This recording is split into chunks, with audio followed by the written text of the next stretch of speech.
conditions, est-ce que ça a changé récemment ou c'est assez statique, les conditions du ministère de l'Environnement par rapport aux tests environnementaux? Bien, il y a eu vraiment un gros changement qui était en mars 2003.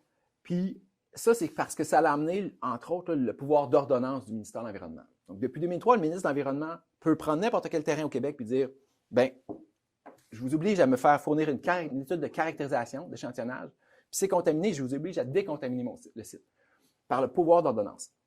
Ils ne l'utilisent pas souvent. C'est rare qu'ils vont émettre un pouvoir d'ordonnance. Mais le fait qu'ils puissent faire ça, c'est là que les institutions financières se sont dit, OK, on va faire attention parce que c'est comme si avant, c'était le régime pollueur-payeur. Le ministère pouvait taper sur le pollueur, celui qui avait vraiment fait la contamination.